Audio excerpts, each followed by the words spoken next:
terimalah lagu ini dari orang biasa.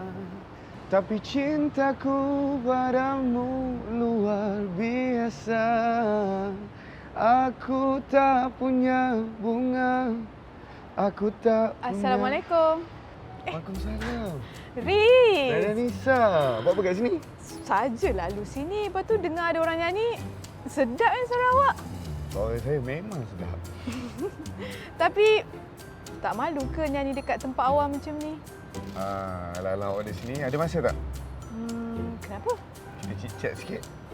Cik-cik pasal apa ni? Pasal malu ni lah. Oh, boleh. Boleh? Jom. Dalam Islam pun ada malu? Mestilah. Sebab itulah saya berani menyanyi kat situ tadi. Oh.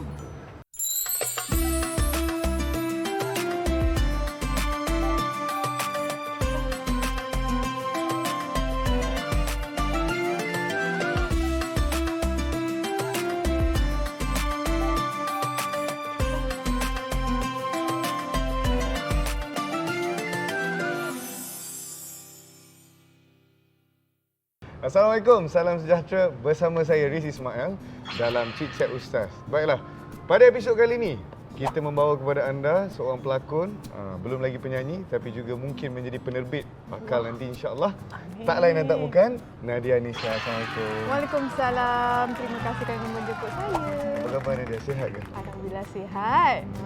Baik. Okey Nadia, sebelum kita masuk ke topik kita pada hari ini, kita bolehlah kongsi sikit perkembangan terkini. Katanya tak lama lagi akan ada joint venture dengan job-job Hollywood. Wow, Amin. Mana you tahu ni? Nak tahu betul ke tak tu? Boleh kongsikan? Well, I baru cakap dengan Brad Pitt semalam. Brad Pitt kata lagi 2 bulan kita akan masuk set. Okey. Bagus lah. Kita nak Brad Pitt tau. orang Malaysia pergi ke pesara dunia. Hollywood kan? Mana tahu? Kita doakan. Ya. Tapi tak, saya akan shoot ni je di Malaysia saja. Okey, baik. Jadi dah selesai mengenali, dah tahu dah job apa terkini walaupun katanya kat Hollywood, tapi tak apalah. Tapi tak apalah, kita main Malaysia je. Kita biarkan itu satu doa yang akan dicapai satu hari nanti insya-Allah. Jadi tajuk kita pada hari ini adalah malu. Malu? Dia nak pergi Hollywood tak boleh malu. Kena pergi audition. Sebab itulah kita kena ada sesi tazkirah kan, kongsi-kongsi belajar dulu pasal malu ni. Sampai sana Brad Pitt pun masuk Islam. Ya ke? Okey, kita tengok macam mana nanti. Baik, itu yang kita nak cuba terapkan kepada semualah. Bukan saja yang nak pergi Hollywood, yang kat Malaysia ni pun kena tahu apa sebenarnya malu yang dimaksudkan dalam Islam ni. Okey, baik. Sebelum kita mulakan, saya akan baca satu hadis. Nabi SAW bagi tahu, al-haya'u sub'atu minal iman. Malu ini adalah sebahagian daripada iman. Kita ada banyak bahagian-bahagian dalam iman. Kita ada kebersihan, sabar. Kita ada iman. Dan bermacam-macam lagi. Lebih kurang ada berpuluh-puluh. Tak confirm berapa tapi berpuluh-puluh lah. Termasuk malu ini. Topik kita pada hari ini iaitu malu sebahagian daripada iman. Jadi sebelum saya memberi pandangan saya, kita nak dengar dulu. Nadia Nisa punya pandangan tentang malu. Malu. Apa yang bila sebut je malu, apa yang datang dalam fikiran? Benda yang pertama sekali. Itulah, tapi sebagai seorang pelakon ni kan, penggiat seni ni, kita kena buang jauh-jauh malu tu, perasaan malu tu. Jadi bila kita masuk nak jadi pelakon ni, bila pergi audition je, orang dah cakap, "Dek, kalau malu baik balik. Tak payah nak tak payah nak datang sini, tak payah nak screen test apa-apa semua." Betul. So macam mana nak bawa watak kita ada beribu-ibu watak nak bawa. So perasaan malu tu memang kena tolak tepi. Jadi mungkinlah kan saya cuba menjawab ya. Mungkin malu yang dimaksudkan oleh Riz ini yang dalam Islam ni adalah menjaga adab lah. So pada pendapat saya, malu itu adalah beradab di mana tempat kita duduk, dengan siapa kita bercakap, dan cara kita bawa diri kita. Tak salah lah kita pilih. Tak salah kita pilih Nadia Nisa untuk topik kali ini. Saya balik dululah sebab semua dah dijawab. Alamak. Dah dapat apa dulu ni baru 10 markah. Baru 10 Kalau markah. buat jawab esei tu baru 10. Pendahuluan baru. Pendahuluan. Okey. Baik, betul lah apa yang disebut bila kita mengatakan malu yang diterangkan oleh Nadia tadi, macam malu bila kita nak berinteraksi yang tidak perlu. Orang kata yang tidak perlu, dan menjaga adab kita. Jalan depan orang pun tak ada berjalan mengangkang ke macam-macam yang tak sepatutnya. Itu adalah sebahagian daripada malu yang dipraktikkan ataupun disarankan dalam Islam. Tetapi kalau anak seni tadilah kita bincang anak seni, sebab saya pun bolehlah kata anak seni juga. Yelah, dah masuk TV. Betul, sikit-sikit kan. Kita tak boleh tidak untuk menunjukkan perkara itu menjadi seolah-olah yang sebenarnya. Contoh kita nak tunjuk yang okey, ini macam contoh dapat watak orang sakit. Betul. Ataupun orang yang kena hina, kena tomahan dan sebagainya, orang yang dianiayai.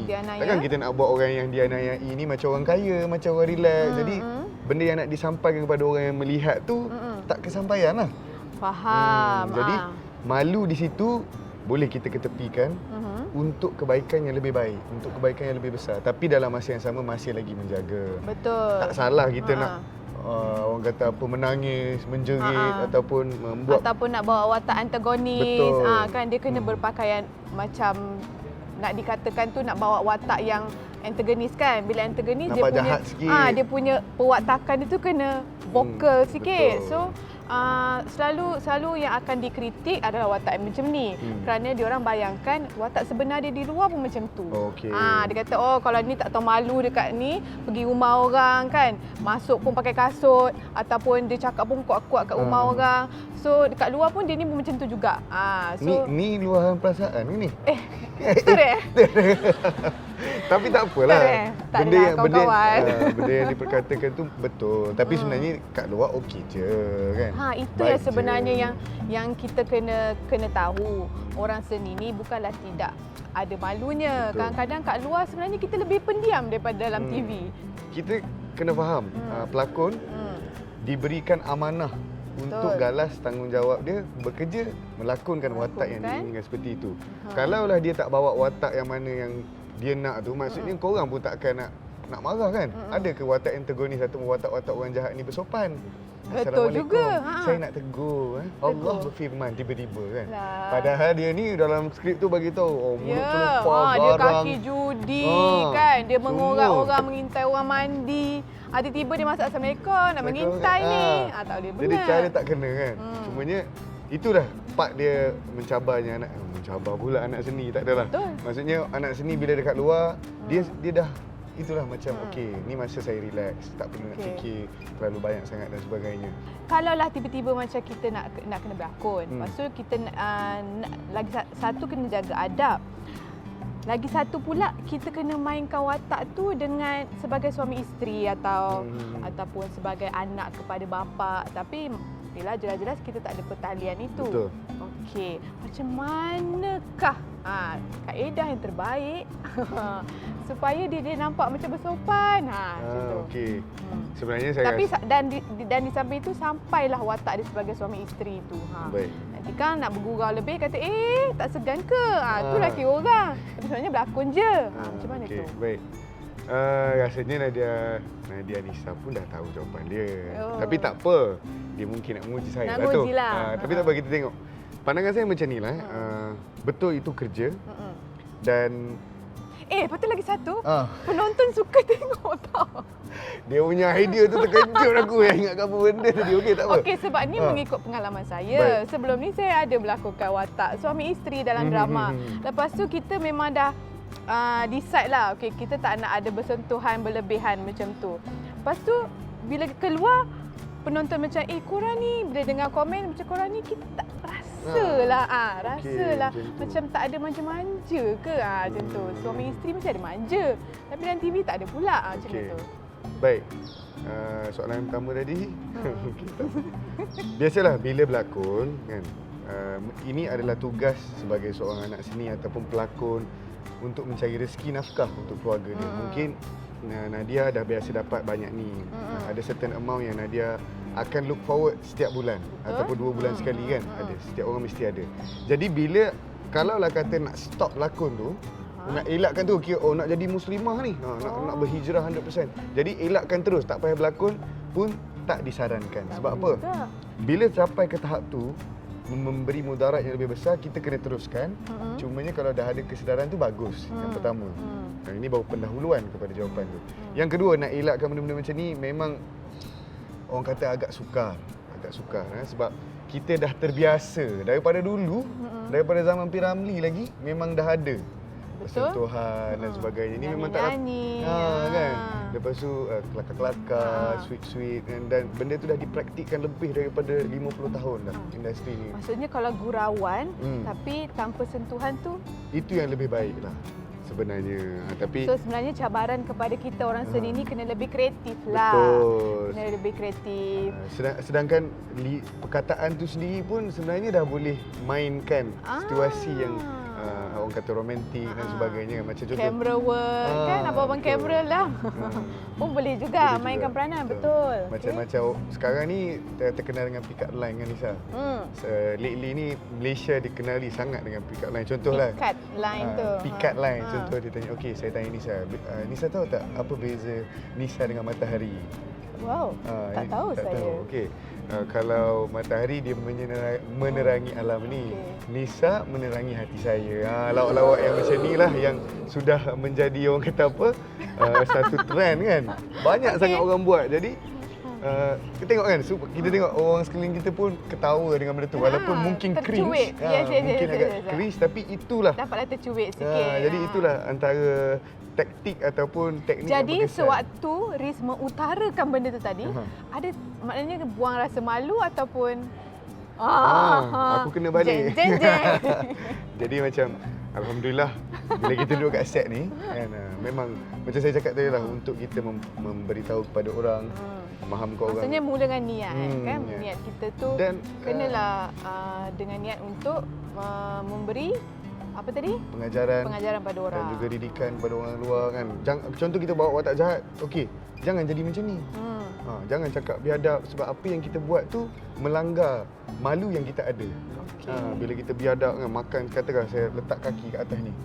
Mesti orang kata dia teruk ni kan. Jadi bila dilakonkan dan orang tengok, orang dapat ambil pengajaran, insya-Allah pahala dia akan mengalir lah. Tapi dengan niat kita kena pasang sebegitulah.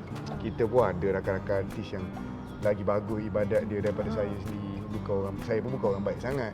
Tapi ramai saya kenal kan. Kita walaupun baru, saya mengenali artis-artis yang di sekeliling saya ni nampak dalam dunia maya dia tu macam orang yang orang Arab kata belai sila adab. Tak ada adab. Tapi bagus, sangat bagus. Antaranya kalau boleh disebutlah. Ada seorang ni saya syuting dengan dia dekat London. Dekat London ni, bukan kat Malaysia. Semayang duha tak pernah tinggal. Setiap hari 12 rakaat. Orang tunggu. Kadang-kadang kita kalau kat set biasa dengan sinoni dengan menunggu. Tapi bila menunggu orang semayang ni, hati jadi rasa sejuk kan. Kita rasa macam inilah contoh yang perlu kita adakan. Kerana orang-orang yang macam Nadia Nisa, nama-nama besar dekat Malaysia ni, satu benda baik dia buat, berapa puluh ribu orang yang mengikuti.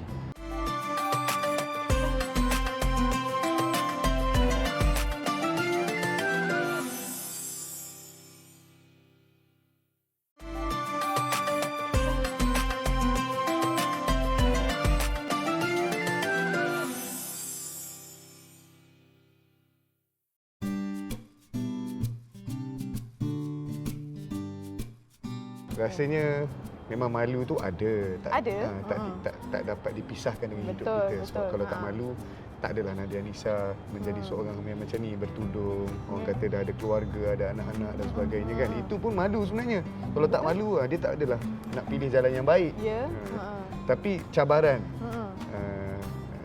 Nadia Nisa sebagai seorang yang dah berapa lama dalam industri? Lebih 10 tahun saya rasa. Entahlah, ya mungkinlah boleh dikatakan. Ini dah 2020 ni. Kata tambah satu dah lagi. Tambah satu lagi, 11 tahun lah. Walaupun sebegitu, apa cabaran yang orang kata kadang-kadang boleh menggugat malu kita dalam dunia sini? Menggugat malu, itulah sebenarnya sebab sebagai seorang individu dan sebagai seorang penggiat seni, saya selalu meletakkan dia adalah dua orang yang berbeza. So kalau saya sebagai seorang ibu, isteri, so kita ada carry maruah kita sendiri kan. So sebagai penggiat seni, saya kadang-kadang tu ada meletakkan macam kelonggaran sedikit. Kerana satu, macam Riz cakap tadi, kita bawakan watak untuk kita nak bertonton pada orang, untuk memberi pengajaran pada orang. Jadi saya mengambil risiko itulah sebenarnya. Nak tak nak ada risiko yang saya ambil di situ. Mungkin ada perlakuan saya yang di luar batasan di dalam TV, atau pemakaian saya pun di luar batasan di dalam TV. Tapi dengan niat, ya Allah, kan, kalau benda tu dipandang adalah untuk memberi pengajaran dan dapat pahala daripada situ, itu alhamdulillah sekali. Tapi cabarannya yang kedua tu itulah. Ada rasa yang macam, sebenarnya tak nak buat tapi kena buat juga. Macam tu kan. Tapi sebelum tu nak tanya, sekarang dah bertudung secara penuh? Total. Ya. Alhamdulillah. Alhamdulillah. Okey. So itulah dia, kadang-kadang apabila kita nak membawakan watak yang terpaksa kita mengambil risiko itu, itulah cabarannya. Baik, simptom ataupun simptom. Ada simptom ke? Orang yang pakai tudung ni, Nabi kata dalam Al-Quran sebut ni orang yang baik. Orang yang baik. Jadi tak apalah yang dah lepas tu, mungkinlah kita pun masa tu pun macam aku sebenarnya. Tak, soalannya tadi untuk sekarang ni juga. Maksudnya kadang-kadang saya pun nak sampaikan bahawa walaupun saya sudah bertudung begini, saya masih mencuba dan masih belajar untuk sentiasa menjaga patuh syariah saya. Baik. So contohnya lah, kalau nak diikutkan, kita kena pemakaian tu sampai memakai stokin kan. Macam tu, kaki kita pun harus ditutup. Betul. Jadi kalau dia ni wataknya di kampung, dia kena masuk bendang, takkanlah nak masuk bendang pakai stokin. Betul. So itulah maksud saya, cabaran yang saya macam memberi kelonggaran untuk saya menampakkan kaki saya di dalam TV. Itu. Tapi ada tapi. Mesti ada dalam hati tu, mesti ada macam perasaan yang tidak suka, dan insya-Allah lama kelamaan boleh kita kurangkanlah kan. Itu yang penting sebenarnya. Memang kita tak boleh nak drastik, terus nak jadi seorang yang baik hari ni. Mungkin berubah tu senang, tapi maintain. Itu lagi bahaya kalau dah berubah, lepas tu tiba-tiba ubah balik ke asal ke. Itu kita tak maulah sebegitu. Tapi kalau ada sedikit sebanyak kebaikan, perubahan sikit demi sikit, itu yang kita support dan kita suka. Dan agama pun sentiasa menggaris panduankan tentang istiqamah. Kita berapa banyak, dia tak perlu buat banyak amalan-amalan ni, tetapi buat hari-hari. Buat hari-hari. Yang pakai tudung, orang kata macam ni, ada orang cakap macam ni pula. Pakai tudung tak semestinya baik. Yang tak pakai tudung pun tak semestinya jahat kan. Okey. Itu satu part lah. Betul lah juga itu. Tetapi syariah tetap syariah. Betul tak? Orang kadang-kadang dengan adanya orang tu pakai tudung, di situlah Allah kurangkan dosa dia. Kata kalau dia ni dan kaki, juga influence yang lain. Sebab kadang-kadang bila kita pemakaian kita, pembawaan diri kita juga adalah boleh block influence yang anasi-anasi jahat ni datang pada kita. Betul. Hopefully lah. Hopefully lah. Sebab kadang-kadang katakanlah orang yang bertudung ni suka mengumpat orang, na'udzubillah lah. Nadia Nisa jauh sekali sebegitulah, insya-Allah. Suka mengumpat orang. Tapi disebabkan dia pakai tudung itulah, adalah part juga baik dalam diri dia. Kalau dia tak pakai tudung, dia mengumpat, dia buat ni semua dia. Maksud saya setuju tu, Riz. Maksudnya dari segi pemakaian kita juga, dia dapat menjaga kita daripada melakukan kemungkaran yang lain. Yang lain. So, mungkin boleh share sikit sebelum bertudung, bukan share kemungkaran yang dah buat. Maksudnya perkara yang macam apa yang macam berubah, apa yang macam ke arah lebih baik. Sebelum ni kalau nak diikutkan sebagai seorang pelakon, memang untuk diri saya sendirilah. Untuk diri saya sendiri, saya memang daripada kecil minat berlakon. So bila dapat peluang berlakon tu, kita suka nak all out lah. Mesti nak all out, dapat watak ini, dapat watak itu, semua kita buat. Tapi untuk diri saya, memang niat saya nak tonjolkan bakat saya. So tak ada lain, bukanlah setakat nak popular atau nak kenal orang itu, nak kenal orang ini. But of course, bila kita dapat berlakon dengan pelakon-pelakon yang kita memang minat, dalam hati tu deg sangat tu. So macam adalah rasa tak malu nak tunjuk dekat dia orang tu yang macam kita boleh buat ni, macam tu. Tapi semakin berusia dan kita pun jadi semakin matang, dan sampai satu tahap saya pun dah dah berubah pemakaian saya. Jadi saya dah bertudung, saya dah berkahwin, dah anak. Bila kita keluar tu pembawaan diri kita tu, saya kena sentiasa beringat. Beringatlah kena jaga maruah suami, maruah keluarga, maruah mertua, keluarga mertua lagi. Jadi malu tu kena meningkat lagi lah. Kena meningkat lagi. Kena jaga betul sebab berani dan vokal tu kena simpan-simpan sikit. Kita pun dah nak sampai ke hujung rancangan. Ada apa pesanan lagi terakhir yang nasihat nak diberikan kepada penonton-penonton terutamanya yang inilah meminati? Inilah peluang untuk saya menyuarakan jugalah ni kan. Sebenarnya itulah saya sentiasa berniat.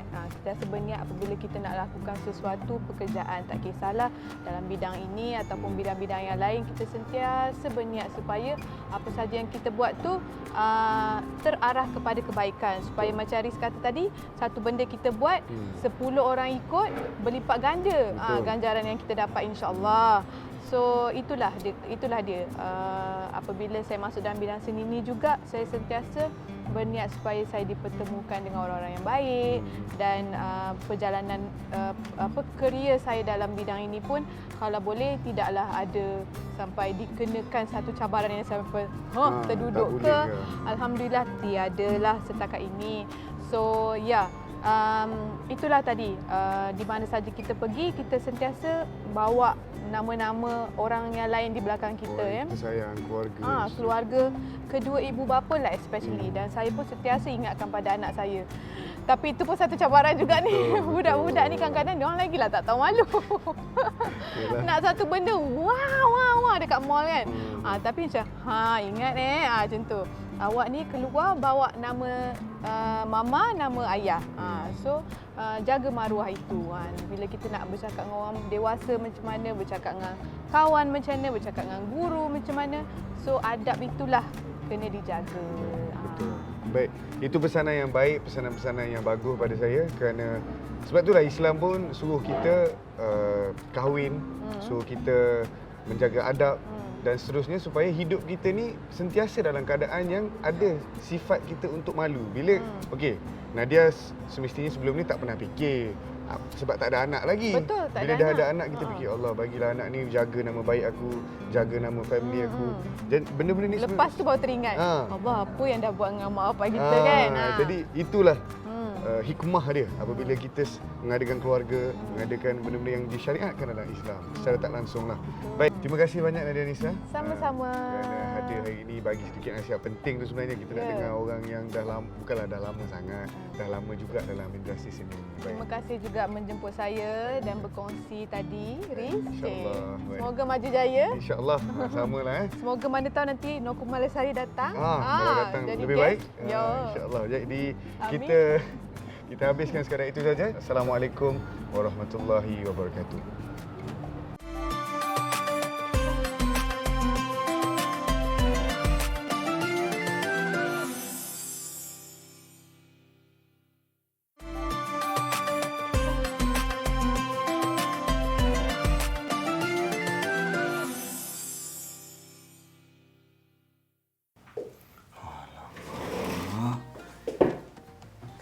Takkanlah macam ni lagi. Dah berapa banyak jemputan aku dapat ni. Aku asyik datang seorang kawan-kawan lain kelas. Semua dah pergi dengan bini-bini, ada anak lagi. Tak boleh jadi. Tapi kalau tak pergi jemputan ni, dosa pula.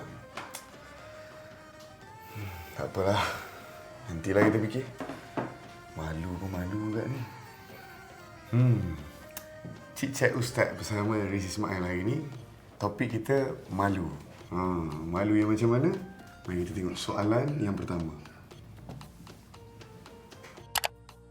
Bagaimanakah menguatkan diri untuk berasa malu untuk melakukan perkara yang ditegas Islam?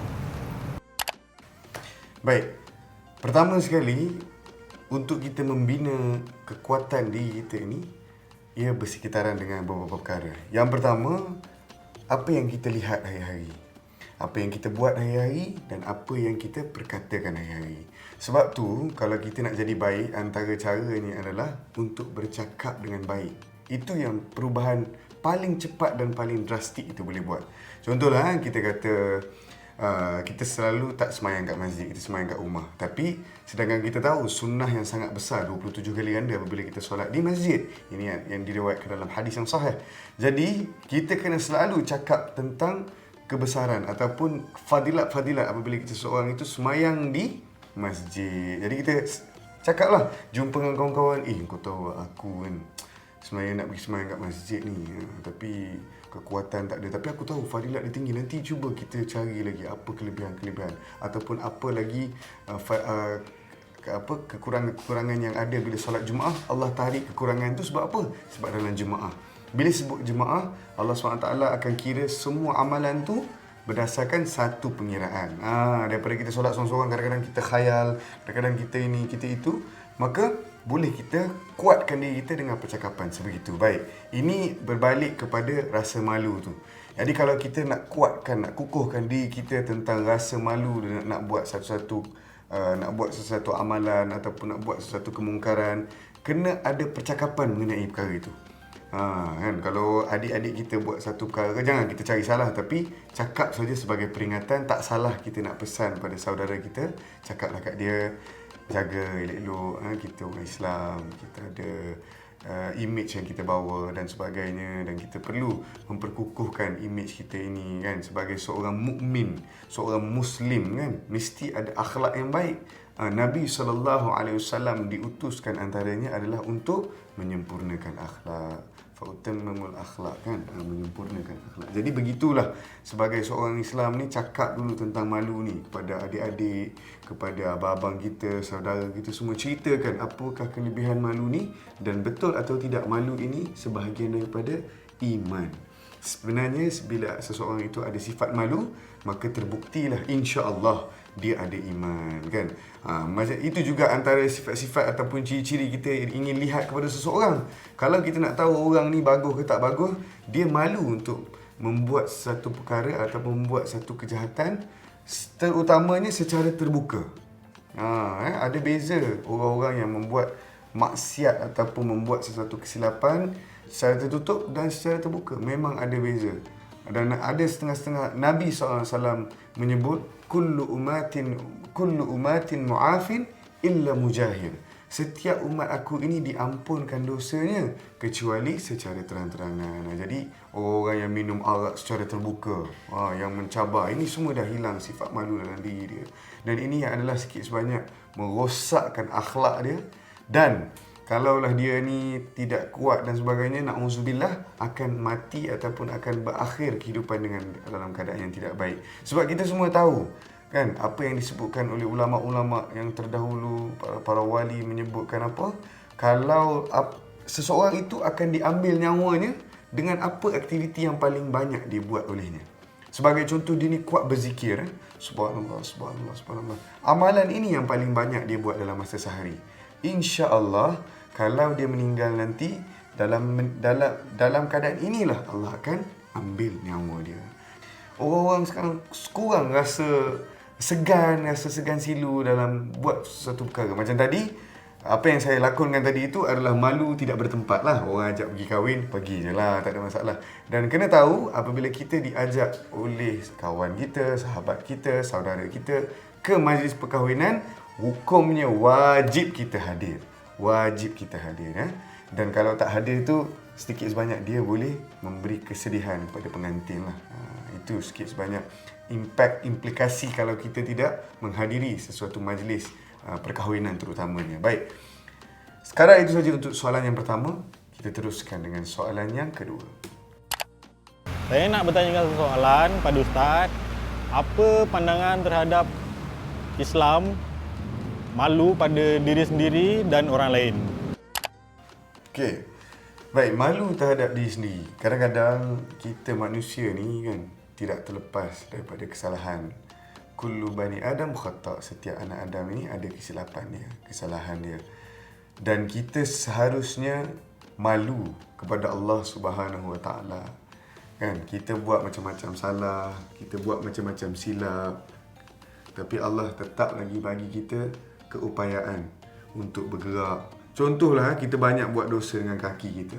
Kita buat dosa, kita selalu pukul orang ke dan sebagainya, bercakap percakapan yang tidak baik, fikir-fikir yang tak baik kan. Tapi Allah masih lagi beri peluang.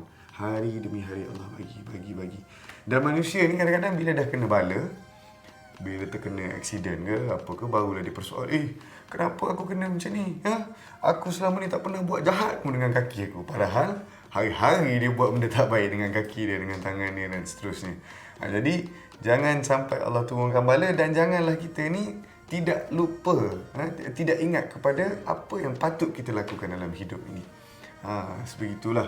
Jadi sifat malu ini adalah sifat yang perlu kita praktikkan selalu. Tapi jangan malu tak bertempat, kerana kita akan rugi. Sebab malu tak bertempat ni yang pertama sekali boleh menghilangkan keupayaan seseorang itu. Macam contoh, ini cerita kisah benar. Seorang ini dapat tawaran belajar di sebuah universiti yang ialah universiti banyak di Malaysia ini campur lelaki dan perempuan. Tetapi individu yang saya kenal ni dia daripada negara luar, dan apabila dia dapat tawaran untuk belajar di Malaysia, dia kata dia malu. Sebab apa? Nak masuk kelas ada orang lelaki, dia tak boleh terima lelaki dengar explanation di depan. Ini malu-malu yang pada saya tidak perlulah. Kita belajar tak perlu malu. Sedangkan isteri Rasulullah SAW pun ada meriwayatkan hadis, antaranya Ummu Salamah dan juga Siti Khadijah. Ini membuktikan apa? Mereka-mereka ni walaupun wanita boleh berkongsi ilmu dan boleh menjadi perawi hadis. Ummu Salamah. Banyak hadis yang diajarkan yang sangat bermakna dan digunakan hampir dalam setiap kesusahan yang kita alami dalam hidup kita. Jadi, jangan malu untuk menuntut ilmu, jangan malu untuk membuat perkara-perkara yang mahmudah. Malulah pada diri sendiri kita ni. Kalau kita buat kesilapan kepada Allah, itu kita kena malulah. Dan malu kepada orang lain bermaksud seperti itulah. Malu macam contoh, mungkin tadi apa yang kita lakonkan, dia malulah sebab dia tak kahwin lagi, kawan-kawan dah kahwin, semua dah ada anak dan sebagainya. Tapi malu ini tidak perlulah dibawa-bawa ataupun tidak perlulah bersungguh-sungguh nak malu untuk perkara ni. Sebab malu yang tiada manfaat, langsung malu untuk perkara ni. Cumanya mungkinlah segan, semua orang dah kahwin, semua orang dah ada anak, semua orang dah ada bini, kita tak ada lagi, tak apalah. Jodoh orang ni lain-lain kan. Mungkin rezeki kita lambat kot tu, cepat kot lain. Ataupun rezeki kita tak kahwin lagi, Allah nak bagi kita peluang jaga mak kita dan sebagainya. Wallahualam. Kita teruskan dengan soalan yang terakhir. Okey, sekiranya diri kita hilang malu dan iman kita kurang malu, apa komen Ustaz? Yang bertanya ni pun mungkin ada didikan agama yang baik lah, insyaAllah. Bila seseorang tu hilang malu, seperti mana yang kita sembangkan tadi, kita bincang tadi bersama anda semua, of course lah, bila tak ada malu, mulalah berani buat benda-benda secara terbuka. Minum arak secara terbuka, pergi sana sini, tak ada segan langsung dengan imej Islam ataupun imej iman tu kan. Imej kita membawa kalimah Allah. Bukan terhad kepada ustaz-ustaz saja ni. Semua orang lah kita ni. Anda, saya, kita semua orang yang bernama Islam. Janganlah kita kadang-kadang ada seorang ni, biasalah kita kenal orang begini dan begitu, minum arak pun dia boleh ajak kawan-kawan dia. Janganlah buat perkara-perkara sebegini. Malulah sikit, kita ni mak ayah kita orang baik-baik, kita pun dididik dengan agama. Jadi kalau boleh kita amalkan kehidupan seperti kehidupan Nabi SAW.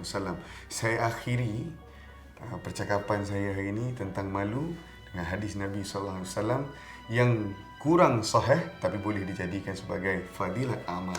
Man ahya sunnati faqad ahabbani wa man ahabbani kana ma'iyam fil jannah. Nabi kata, sesiapa yang menghidupkan sunnahku, aku mencintai dia, dan sesiapa yang aku cintai, dia akan bersama-samaku di syurga, insya-Allah. Sama-sama kita cuba menjadi insan yang lebih baik hari demi hari. Kita doa pada Allah, semoga Allah ampunkan semua dosa kita, Allah jadikan kita orang yang lebih baiklah. Wallahu alam. Assalamualaikum warahmatullahi wabarakatuh.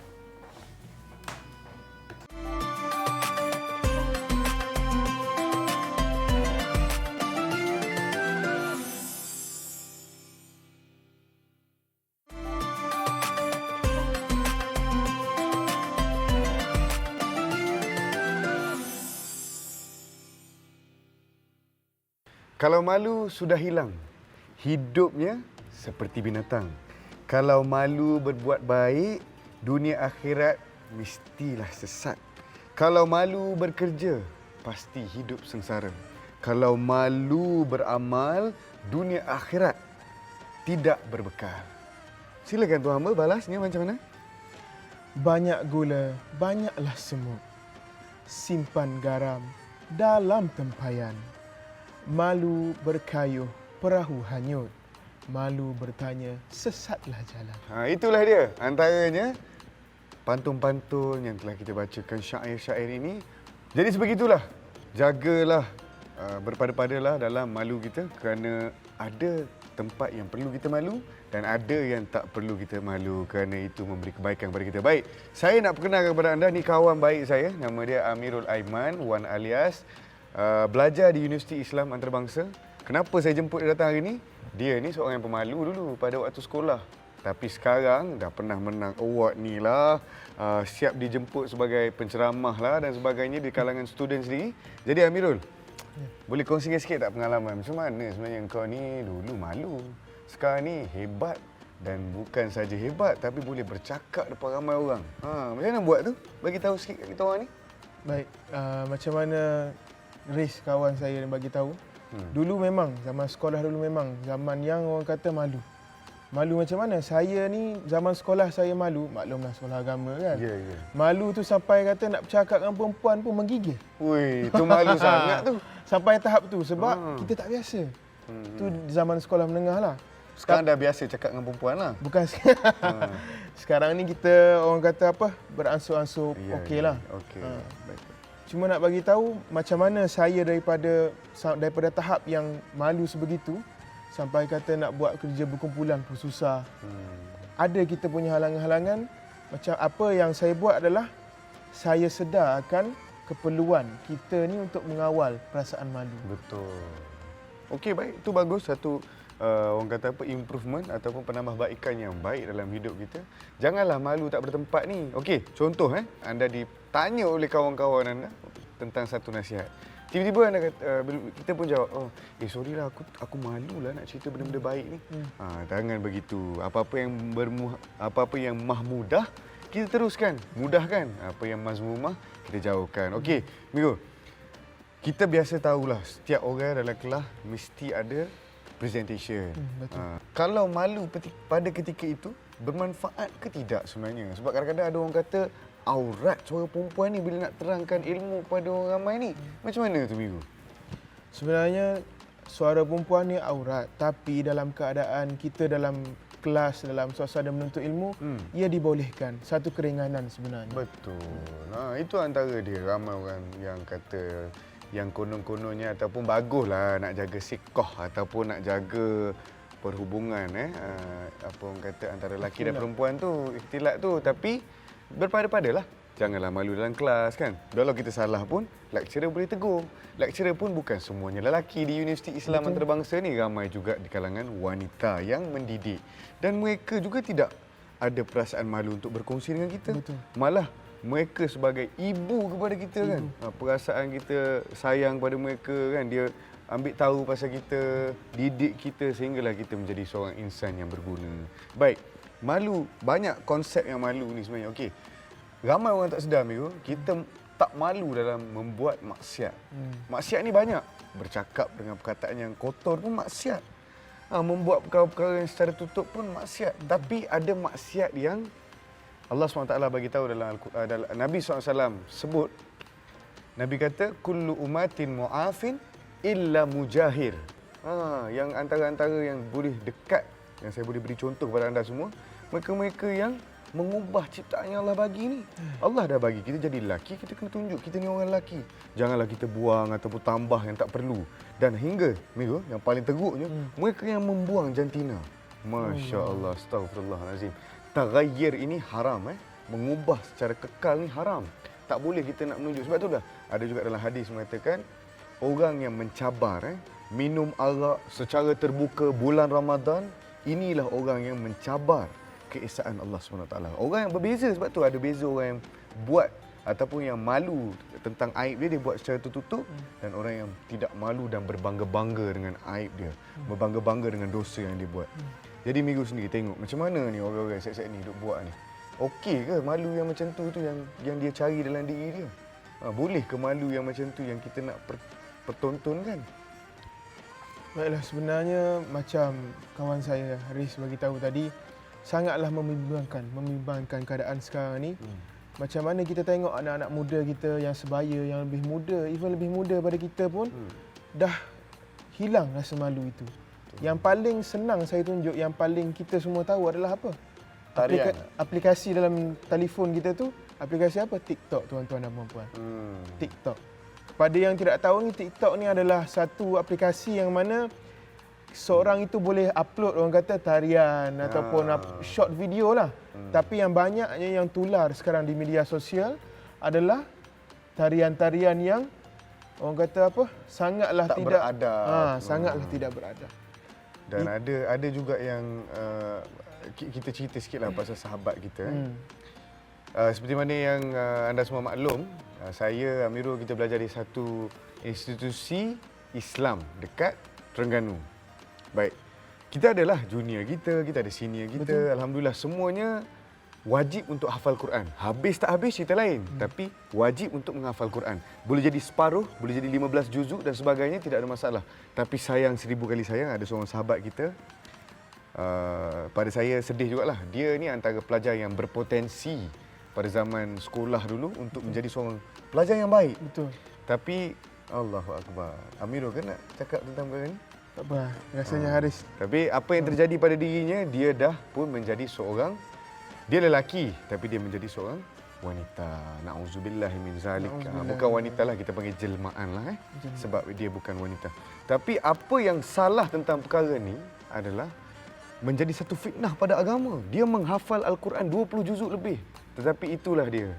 Bukan semua tentang agama ataupun bukan semua orang yang tahu ilmu agama boleh aplikasikan hidup beragama. Bila kita tengok nama dia dulu Salahuddin, tiba-tiba jadi Sally Senrose.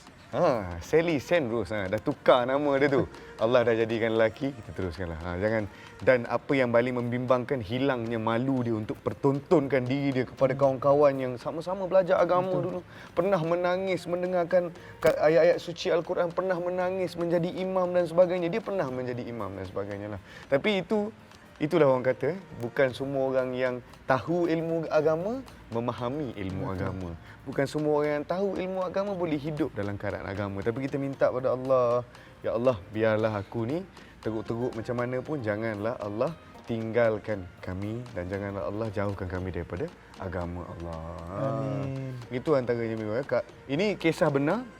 Sahabat saya pun berkawan juga dengan dia dan kita adalah cuba-cuba untuk kontak kan, bimbing sama-sama lah.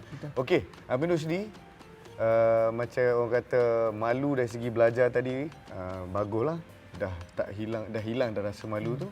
Apa pesanan pada mereka-mereka hak malu-malu lagi yang berada di peringkat sekolah, yang ada berada di peringkat universiti? Sebenarnya bila masanya kena malu ni peringkat sekolah, peringkat universiti ni? Waktu bila? Baiklah.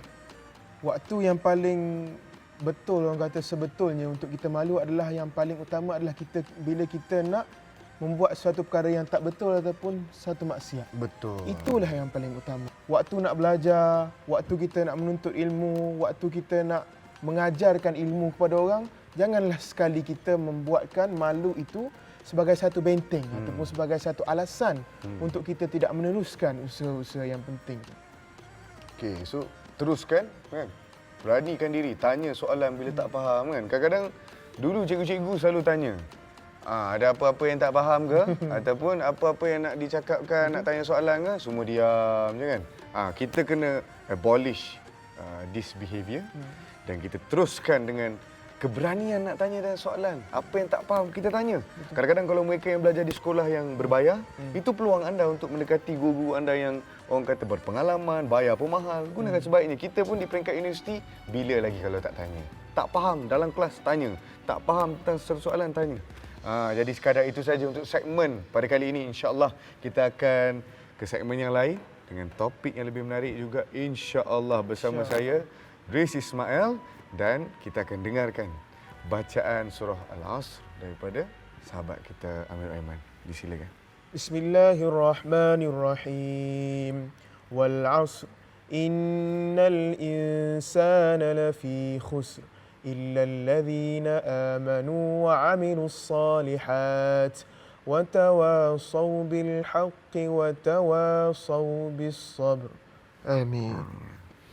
Dengan akhirnya bacaan Al-Quran tadi, maka berakhirlah segmen kita pada kali ini. Assalamualaikum warahmatullahi wabarakatuh.